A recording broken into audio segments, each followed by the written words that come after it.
구명조끼를 착용한 한 가족이 쓰러져 있는데 다들 어리둥절한 거 보니 분명 어제 무슨 일이 있었나 봅니다.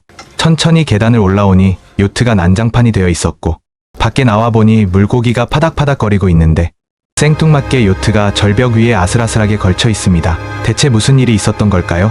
영화 서바이브 지금 시작합니다. 여기는 카리브해 푸에르토리코 연안. 톰 가족이 요트를 빌려서 여름 휴가를 제대로 즐기고 있습니다. 한편 줄리아는 바다 수영을 즐기는 중인데 그때 배 안에 있는 나침반이 빙글빙글 돌기 시작합니다. 줄리아도 순간 이상함을 감지하고 급하게 도움을 요청하는데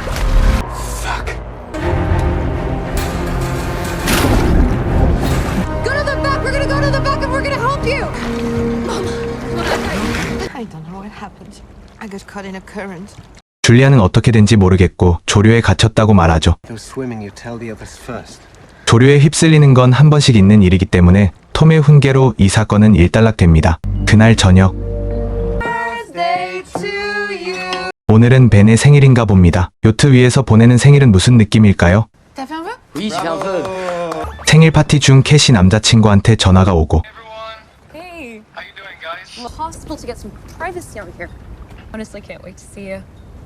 꽁냥꽁냥 대화를 하던 중 하늘이 미친 듯이 천둥번개 치더니 갑자기 연결이 끊깁니다.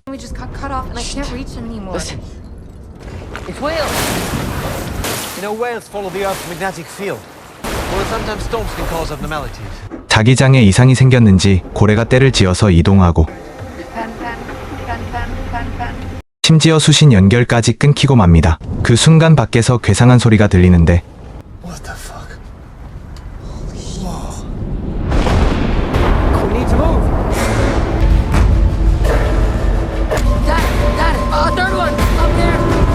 하늘에서 운석 같은 게 떨어집니다.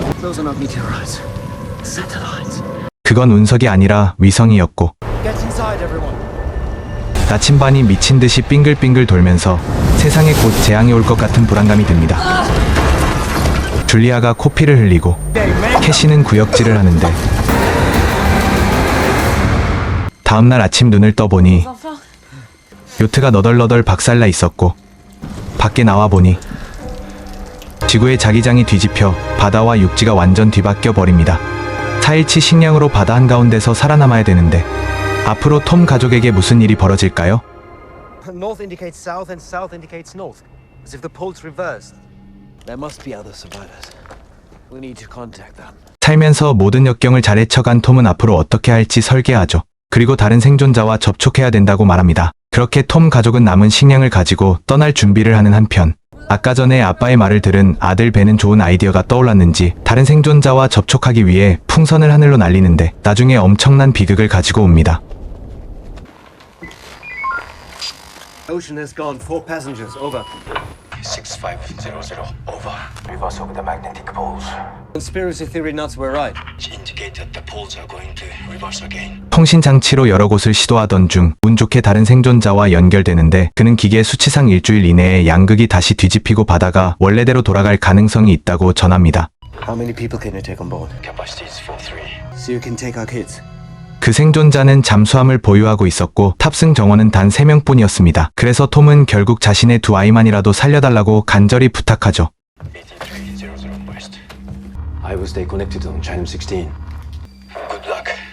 We are gonna make this. And I'll be with you. 그렇게 아이들만이라도 살려야 한다는 목표가 분명해졌고 곧바로 떠날 준비에 들어갑니다. 다음날 아침 멀리서 낯선 남자가 요트를 향해 다가오고 톰은 그를 맞이하러 나갑니다. So glad to finally run into someone. I'm Tom. 먼 길을 달려온 남자에게 자연스럽게 물 한 잔을 건네고 단숨에 마시더니 갑자기 톰의 인중을 강하게 가격하며 본색을 드러냅니다. 그는 들고 온 긴 칼을 들고 곧바로 찔러버리는데 이 장면은 실제 영화로 보면 정말 충격적입니다. 남자는 톰 가족을 제거하고 식량을 독차지하기 위해 무섭게 다가옵니다. 주인공이 너무 허무하게 죽었다는 생각도 들긴 합니다.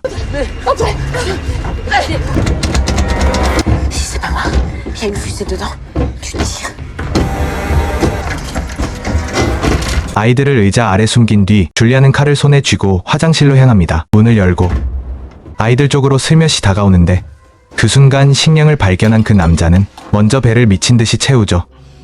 그리고 아까 줄리아가 숨은 방으로 들어가 보는데 이미 밖으로 빠져나와 몸을 숨기고 있었습니다. 다시 몸을 가다듬고 도망치려던 순간 그 남자가 데려온 사냥개에게 결국 들켜버립니다.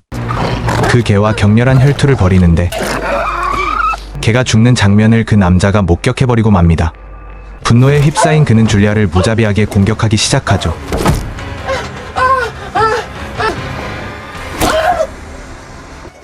죽기 직전 기회를 노리던 캐시가 조명탄을 발사합니다.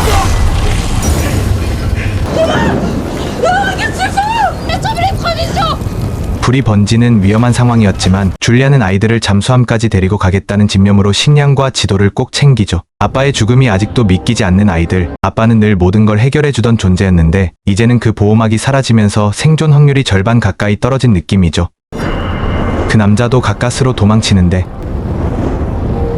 그 남자를 급히 따돌린 뒤 잠시 숨을 고르며 재정비를 하는데 Je crois que c'est le ballon qui l'a attiré. Dis pas ça. Ça n'a rien à voir avec toi, t'as compris? Je ferai tout ce que je peux pour vous protéger. Je laisserai personne vous faire du mal, tu m'entends?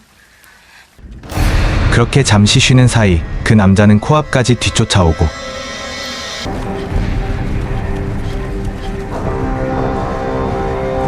그렇게 필사적으로 도망치던 중 버려진 비행기 한 대를 발견하게 됩니다. 어느덧 날이 저물어가고 정신없이 자던 캐시가 눈을 뜨는데 오줌이 마려운 듯 볼일을 보러 움직이고 그 순간 어둠 속에서 그 남자가 서서히 다가오기 시작합니다. 숨어있던 줄리아가 먼저 기습을 가하고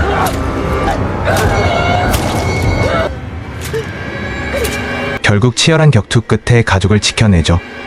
과연 줄리아와 두 아이는 남은 시간 안에 잠수함까지 무사히 도착할 수 있을까요? 영화 서바이브는 단순한 재난 생존물이 아니라 가족애와 절박함, 그리고 극한 상황 속 인간의 본능을 끝까지 밀어붙이는 작품입니다. 일주일 안에 잠수함까지 도달해야 하는 그 긴박한 여정은 보는 내내 숨조차 멈추게 만들 정도의 몰입감을 줍니다. 특히 후반부로 갈수록 내가 저 상황이라면 과연 어떻게 했을까? 라는 질문을 계속 던지게 만드는 점이 이 영화의 가장 강력한 매력입니다. 아직 영화를 보지 않으셨다면 오늘 서바이브 한 편 어떠세요? 줄리아 가족의 마지막 선택과 결말은 직접 확인해야 더 짜릿합니다. 이제까지 저는 묵보이였습니다. 다음 영상에서도 더 재밌고 깊이 있는 리뷰로 찾아뵙겠습니다. 감사합니다.